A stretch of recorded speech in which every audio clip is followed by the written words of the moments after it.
Welcome to the What to Read Next podcast. In this podcast, your host, Lori Amin, will interview published authors to chat about their work, journey to getting published, and their book recommendations. If you share a passion for books and always looking for your next read, then join us. Hi, Rosie. Welcome to What Your Next podcast. Hi, thanks so much for having me back. Happy to have you back. So tell us what you've been up to since we last chat. Well, it's been prime pandemic hours, as I'm sure you're all aware. So I've just been, riding out the pandemic in the ways that I think a lot of us are, a lot of Zoom calls, a lot of long walks, and buying a lot of nap dresses online. I don't know. Have you heard about the nap dress phenomenon? Yes. It's like Instagram influencing. Like I had the Olive and June mani-pedis and nap dresses. Like, oh my gosh. Yes. Instagram peak influencing. Yes. I've been taken in. Yes. So which dresses did you get? Which patterns did you get? I got 3 different ones. I got like a blue one that has some sparkles. I got a tartan print, and then I got a black one, which makes me feel like a prairie witch. I love this so much. How's the writing going? It's been really hard, honestly. I think it's like a couple of compound factors. So obviously the pandemic as a whole, it's really interesting. Like I turned in the Intimacy Experiment to my editor February 28th, 2020. So right before the pandemic hit. And at the time I was like, okay, well, this is great. I'll just take like a month or 2 off, because I had gone right from the roommate into the Intimacy Experiment with not really any kind of break. So I was super looking forward to a little bit of downtime, just when you're coming off a project like that. And that 1 or 2 months of downtime turned into like a year of downtime, which I really wasn't expecting. But I didn't work on a full-length novel during that time. I worked on a couple like fanfic kind of things for myself, but nothing near like what I had planned. But then I don't even remember. A couple of months ago, we sold the 3rd and 4th book to Berkeley in a different universe. So since then, I have been working on a new project, and it's going okay, but it's hard. I don't know I'm sure you've heard of authors talk about like second book syndrome. Have you heard about that? Yeah. So tell me more, what's your experience like? Because it's so personal. So I think it's important to just share that if you feel comfortable. If you don't feel comfortable. Yeah. No, I was going to say, like, for me, I don't think I had traditional second book syndrome with the Intimacy Experiment, because I wrote it before the roommate came out. So it was like, I think a lot of times what hinders people is that they are dealing with the reception to the first book, and whether that was good or bad, you're now like writing with some sense of the public response. And I didn't really have that. But now working on the 3rd book, I am aware of like how people have responded to the work. And so I feel like I'm getting second book syndrome with the 3rd book of just, you have to reorient yourself, because it goes from writing for yourself as the North Star to kind of this tidal wave of feeling like you want to appease audiences, and then you go through the whole 5 stages of grief of like, that's not possible. So trying to hold on and reorient to a place where I am writing for myself again is like a whole journey.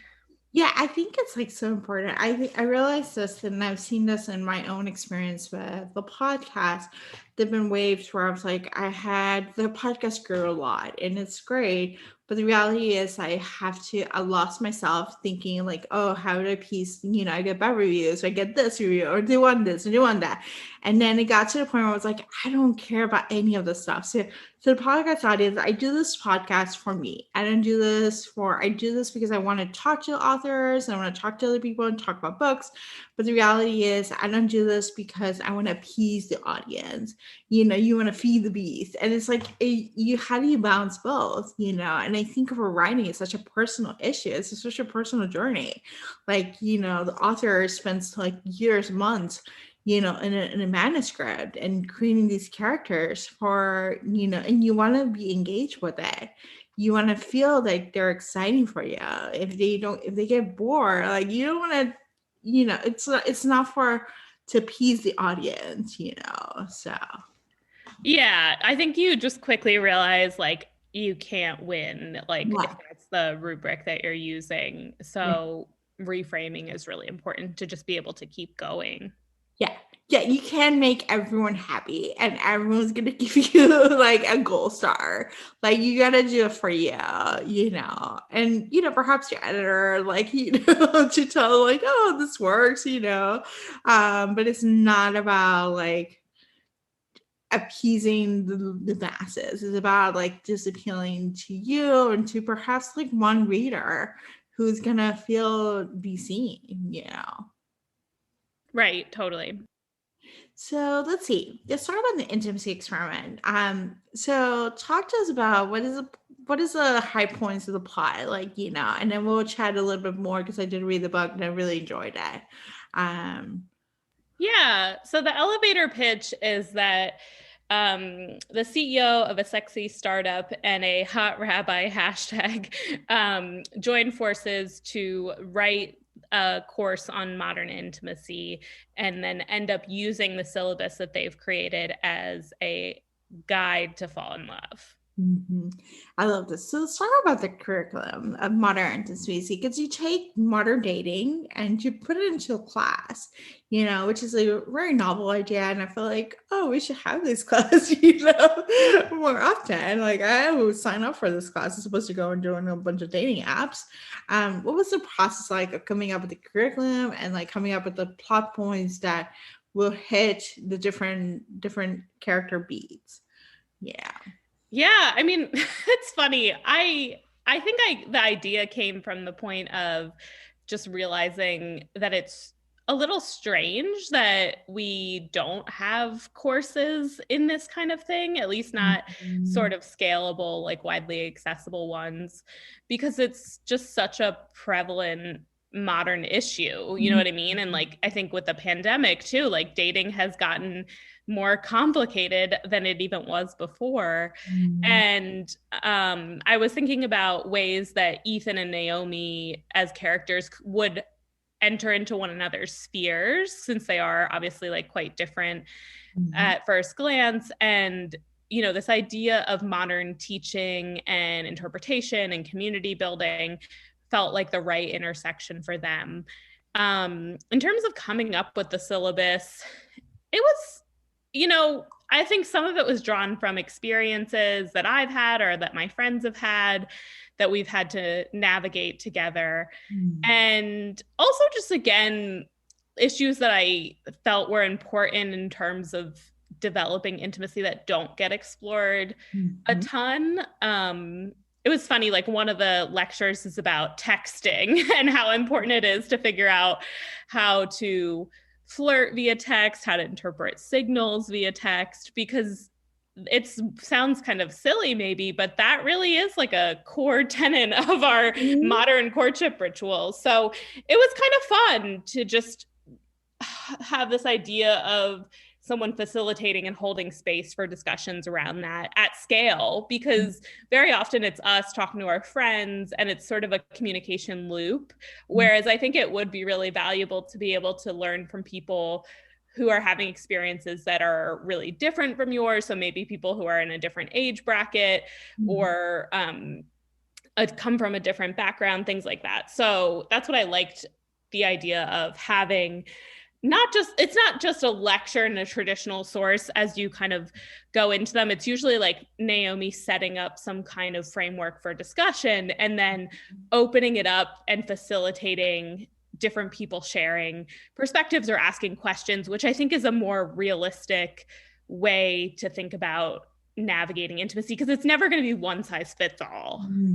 Yeah, I love that there was a community building within the process. Like there was a discussion, there was like an opportunity for us to look at the topic and think about how does it work for me and how does it work or how does it work for my friends? Like I've heard, like my friend got broken up by a post-it or blah, blah, blah, blah. And then having a community discussion about like, feeling like that is part of it. And it's still like it feeds into intimacy, like in some ways, like it builds like the sense of like, you're not doing this alone. Because I think sometimes like dating feels like, unless you're talking to your friends, you may feel like, am I the only one who who's stuck with like bad dates all the time? Yeah, it can Yeah. totally be isolating, which is really scary. So, yeah, I think all the more reason to find avenues for these types of interactions to be discussed and for us to learn from one another. Yes, and I love the setting of the synagogue. In a synagogue that's struggling with membership and trying to revamp, think about how to get members and retain them and stuff like that. And looking at intimacy is like a way to draw in the younger members, but also the older members, like as a way to bring in the sense of like community coming back to it. So why the synagogue setting?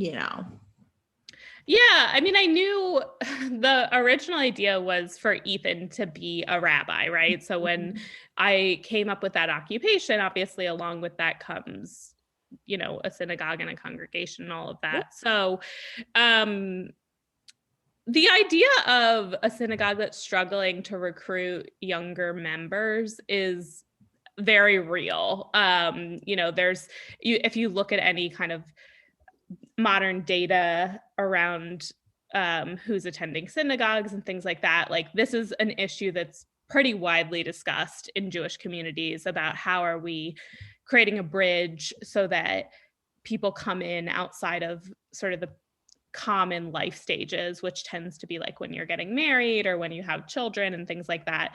So it wasn't a big stretch to have a character navigating that situation because, like I said, it's something that I think the community as a whole is constantly discussing and trying new techniques to figure, and that's not even honestly specific to Judaism. I think almost every organized religion is struggling to connect to younger generations. Yeah, I think so. I think I see it from the Catholic Church in my experience. Like that's a big part of it.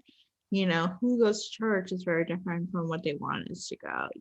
So it just makes a difference. I think if like, looking at creative ideas like, courses and community building and opportunities for you to connect with one another, I think even the mixtures of like speed dating, like those are ways to think about religion as an important part of who you are because it does represent your values and it does make a difference. So when you're thinking about your partner, like are you compatible? Do you have the same values? Do you have the same vision for yourself?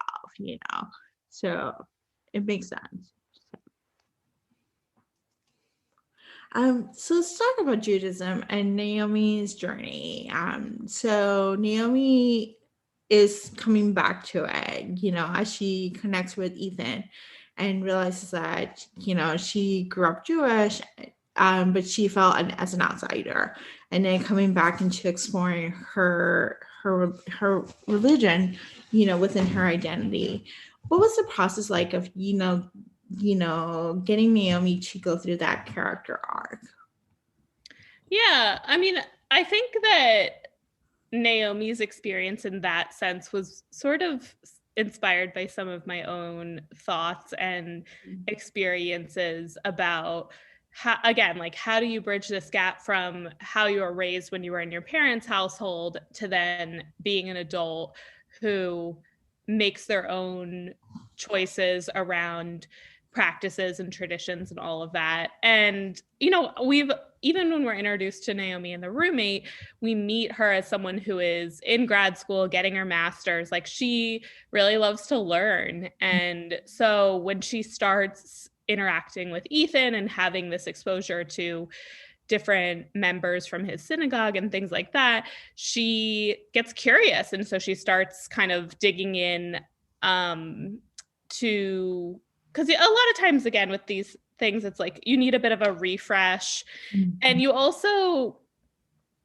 different communities can be valuable or relevant depending on the time of your life. So I think in Naomi's case, in her early 20s, when she had left her hometown and she was trying to kind of make a name for herself in LA and get settled there, she didn't feel like she could connect with the community in in the ways that she later realizes she's able to as, you know, a 30, I think she's 30.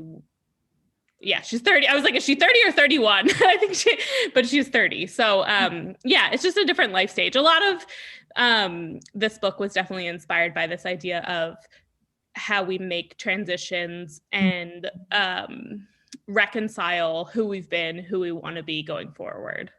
I love this. Yeah. And I love the fact that she was like creative. Like she started with podcasts and books, and then she went to another synagogue to get some classes, you know. So she made this journey her own. That it wasn't just, even though she was like interested in Ethan and interested in like going all this stuff, she still was like, you know, this is my journey, you know, and she said that intention very clearly. Yeah, it was definitely important for a variety of reasons to not have her exploration of her Jewish identity tied to Ethan or to his synagogue. Like, on the one hand, it would probably be a little bit inappropriate if she was a part of his congregation for him to be dating her. And also, to your point, like, I didn't want this, and you know, Naomi as a character would never really have accepted this idea that she makes any kind of identity choices based on someone else. It really is a self-guided exploration. Yes, I think that's like the biggest part of it. It was like Naomi was her own person. Like, you know, there's sometimes there's certain characters who are falling in love and like they may lose themselves, but Naomi was like very clear of who she was from the get-go. Like from the moment she turned Ethan down and said, like, I'm not gonna do this, to the moment she was like, okay, maybe I'll fall in love. She still was her own, you know, her own alpha, you know, heroine, you know. So yeah, I think this book is, you know, you're not like looking at somebody who's completely different from the character you met in the roommate, but you are digging deeper and understanding more facets than you were exposed to because she is the POV character here. Yeah. I love this. So what is your favorite trope to write and favorite trope to read? My favorite trope to write is probably opposites attract. Like I find myself consistently writing characters who at a glance seem like they would never work, or characters who I kind of joke, like, who's the most inconvenient person possible to be attracted to? That's who it is that you're going to fall for. I just really like the tension that brings to interactions, and I like the ways that it helps build a plot a lot of times. So that's something I think you can pretty consistently see from me in my writing. In terms of reading, I don't know. I am going to say enemies to lovers, and I wish I had like a more creative answer, but it's pretty consistent for me. I like complicated situations that have to be overcome. And, you know, when there is some sort of enemy factor, I think that it just makes the love story feel that much more earned for me personally. So that's something if I hear it's like a really good enemies to lovers book, I'm probably going to follow up and check it out. Yes, I love it. I love enemies to lovers because the banter, the bickering, the place of like, you're not supposed to like each other, you hate each other, and you know they're going to get together at the end. So I love this. So what has been a book that you can't stop gushing about? Oh my gosh, so many. Probably Spoiler Alert by Olivia Dade is one that comes really top of mind because she actually just released the cover for the second book in the series, and it's once again stunning. I just really find a lot of comfort in Olivia's writing. She's spectacularly talented, and I just really enjoy the inclusive way that she writes. I think there's a really gentle, warm humor that she has that's very unique. And Spoiler Alert deals with a fan and a actor, and it delves a lot into fandom in a bunch of different ways. And one of the things that Olivia did in Spoiler Alert is she actually has this custom built fan fiction that she has in between chapters and stuff. And I just think that was so talented and awesome to have her stretch her voice in so many ways. Yeah, that book was like so complex. I remember talking to Olivia, was like, how did you do it? Because it was like world within world, but there's also the B-list movie plots, and then also the fan fiction and the different fan fiction process, the different voices, so it was a really complex book that was like chef's kiss. It was so good, but it was definitely one of those books I'm like, it must have taken a lot of work to get it done. Totally. So tell us where you can find you online. I'm pretty easy to find. I'm on both Instagram and Twitter as @Rosie Danan. And then if you want to check out my website for additional information, things like signed copies of my books and stuff like that, it's rosiedanan.com. Thank you, Rosie, for being on the show. Yeah, thank you so much. This was a delightful conversation as always. If you enjoyed this podcast, feel free to share with friends, subscribe, rate, and review the show. This is the easiest way to support the podcast. For book recommendations, author interview archives, and other fun book resources and tips, please visit WatchReNextBlog.com. The Watch Read Next podcast is part of the Frolic Network. To discover new shows to listen and love, please visit frolic.media/podcast. Thank you so much for listening and have a great day.